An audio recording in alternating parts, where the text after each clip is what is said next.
नमस्कार। आप सभी लोगों का स्वागत है आपके अपने YouTube चैनल विधि जागरण मंच में, जहां हम सभी लोग विधि से संबंधित जो नई अपडेट्स होती हैं या जो इम्पोर्टेंट लॉज होते हैं उनके संदर्भ में चर्चा करते हैं। उसी क्रम में आज हम सुप्रीम कोर्ट के एक बहुत ही लैंडमार्क जजमेंट और डायरेक्शन के संदर्भ में चर्चा करेंगे, जो कि आया है सत्येंद्र कुमार अंतिल वर्सेज CBI के मामले में, जो संबंधित है अरेस्ट से, यानी कि धारा 41 और धारा 41A CRPC से। लेकिन इससे पहले हम चर्चा आरंभ करें, आपसे एक स्मॉल रिक्वेस्ट है कि अगर आप चैनल पर अभी नए हैं तो चैनल को सब्सक्राइब कीजिए, लाइक कीजिए और शेयर कीजिए, ताकि ये जो जनहित में जो हम काम करना चाह रहे हैं, जो लोगों तक अधिक से अधिक जानकारी पहुंचाना चाह रहे हैं, वो जानकारी लोगों तक आसानी से पहुंचे। और यह वीडियो भी इतना इम्पोर्टेंट होने वाला है कि प्रत्येक व्यक्ति को यह जानना आवश्यक है कि जो गिरफ़्तार करने वाले अधिकारी होते हैं वो किस प्रकार से गिरफ़्तारी अगर करेंगे तभी उनकी गिरफ़्तारी सही मानी जाएगी। अन्यथा अगर वो गलत गिरफ़्तारी करते हैं तो उसके आधार पर उन्हें बेल मिल सकती है, चाहे मामला कोई भी हो, चाहे वो मामला मर्डर का ही क्यों ना हो।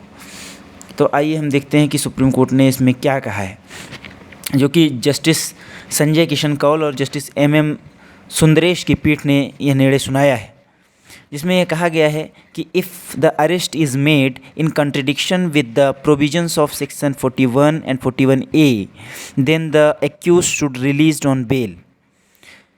जैसा कि मैंने आपको 41 और 41A के संदर्भ में एक पहले ही वीडियो अपलोड किया है, उस वीडियो का लिंक मैं आपको डिस्क्रिप्शन में दूंगा, वहां आप जाकर समझ सकते हैं कि धारा 41 और धारा 41A के अंतर्गत गिरफ्तारी के क्या मैनर्स हैं और क्या निर्देश CRPC के धारा 41 और 41A के तहत गिरफ्तार करने वाले अधिकारियों के लिए दिया गया है।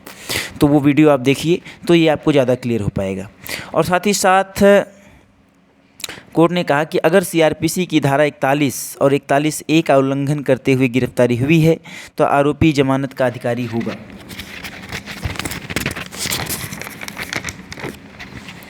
The apex court on Monday stated that the accused should get bail in the arrest was made in violation of section 41 and 41A of CRPC. The bench further said that the section 41 and 41A of CRPC is the part of article 21 of the Indian Constitution. मतलब जो व्यक्ति को जीवन जीने का जो अधिकार भारतीय संविधान के अंतर्गत मौलिक अधिकार के रूप में प्रदान किया गया है धारा 21 में, उसी अधिकार के कहें कि आगे व्याख्या के रूप में धारा 41 और 41A भी आते हैं और उसी जीवन जीने के अधिकार में ये शामिल हैं। इसलिए जो गिरफ़्तार करने वाली जो भी जांच एजेंसियां हैं, उसके जो गिरफ़्तार करने वाले अधिकारी हैं या जो पुलिस की गिरफ़्तार करने वाले अधिकारी हैं, किसी व्यक्ति को गिरफ़्तार करने जाते हैं, वो आवश्यक है कि धारा 41 और 41A के अंतर्गत जो दिशा निर्देश दिए गए हैं उनका अनुपालन सुनिश्चित करें। The bench stated that investigation agencies and those officials are bound to follow the instruction which was given in Arnesh Kumar case by Supreme Court and the order of section 41 and 41A CRPC।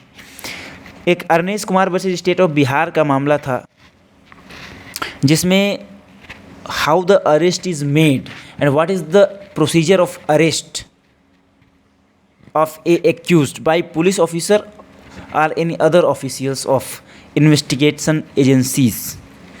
उसके संदर्भ में कहा गया था कि एक police अधिकारी के रूप में विश्वास करने के लिए एक कारण के अस्तित्व के बावजूद गिरफ्तारी की आवश्यकता के लिए संतुष्टि भी मौजूद होगी।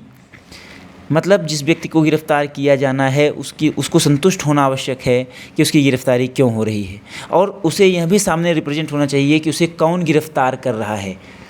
यानी कि जो गिरफ़्तार करने वाला व्यक्ति है वह प्रॉपर ड्रेस में रहेगा। अगर वो कोई जांच एजेंसी का सदस्य है तो उसको अपना ID कार्ड दिखाएगा, या जो भी वो सामान्य तौर से उसे पहचानने में सहायक हो सके वह उसको प्रस्तुत करेगा। ऐसा Arnesh Kumar versus state of Bihar का मामला था। तो सुप्रीम कोर्ट ने इस मामले में यही कहा कि जो Arnesh Kumar versus state of Bihar के मामले में जो भी निर्देश दिए गए थे उस निर्देश का पालन, साथ ही साथ धारा 41 और 41A के निर्देशों का पालन सुनिश्चित किया जाए। If they made any in regulations during the arrest, then it should be in the notice of superiors of that officials। मतलब कि जो अधिकारी अगर इस प्रकार के कॉन्ट्रडिक्शंस करते हैं, इस प्रकार के रेगुलेटरीज करते हैं गिरफ्तारी में, तो ये आवश्यक है कि वो अपने ऊपर के जो सुपीरियर अधिकारी हैं उनको इस बात की जानकारी दें कि ऐसी गलती हुई है।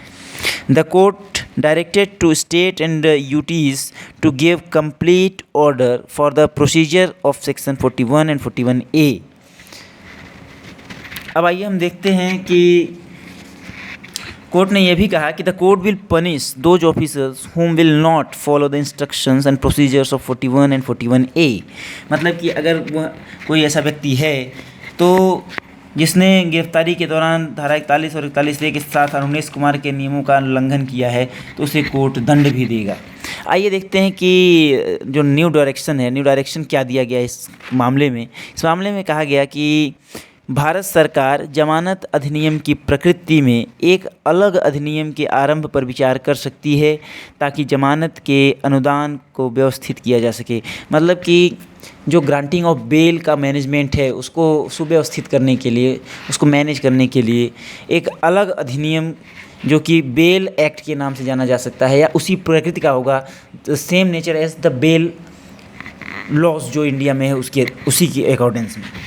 साथ ही साथ वो ये कहते हैं कि जैसा कि मैंने आपको पहले बताया कि जो इन्वेस्टिगेटिंग एजेंसीज़ हैं उनके जो ऑफिशियल्स हैं वो 41 और 41A के उल्लंघन में कोई गिरफ्तारी नहीं करेंगे। अगर वो ऐसा करते हैं तो वो अपने सुपीरियर्स को इसके बारे में जानकारी देंगे। साथ ही साथ कोर्ट को यह सेल्फ सेटिस्फाई होना है कि जो धारा 41 और 41A के उपबंध हैं उनका पालन किया गया है गिरफ्तारी के दौरान। इसे कोर्ट जब भी इस प्रकार की जब गिरफ्तारी का मामला हो तो उसमें कोर्ट सेल्फ सेटिस्फाई हो। संहिता की धारा 88, 170, 204 और 209 के तहत आवेदन पर विचार करते समय जमानत आवेदन पर जोर देने की आवश्यकता नहीं है। अब जो धारा 88, 170, 204 और 209 है इसके लिए मैं अलग से वीडियो बनाऊंगा। जो भी अलग से इसमें सेक्शंस आ रहे हैं इसके लिए अलग से मैं वीडियो बनाऊंगा और वो इसके बाद जस्ट वीडियो अपलोड होगी। राज्य और केंद्र सरकार को विशेष अदालतों के गठन के संबंध में इस न्यायालय द्वारा समय समय पर जारी निर्देशों का पालन करना होगा। हाई कोर्ट का राज्य सरकारों के परामर्श से विशेष न्यायालय की आवश्यकता पर एक अभ्यास करना होगा। विशेष न्यायालय के पीठासीन अधिकारियों की रिक्तता को अतिशीघ्र भरना होगा। हाई कोर्ट को उन विचाराधीन कैदियों का पता लगाने का निर्देश दिया जाता है जो जमानत की शर्तों का पालन करने में सक्षम नहीं है। ऐसा करने के बाद रिहाई की प्रक्रिया को सुगम बनाने वाली संहिता की धारा 440, संहिता का मतलब यहाँ CRPC से है, संहिता की धारा 440 के आलोक में उचित कार्यवाही करनी होगी। जमानत पर जोर देते समय संहिता की धारा 440 के जनादेश को ध्यान में रखना होगा।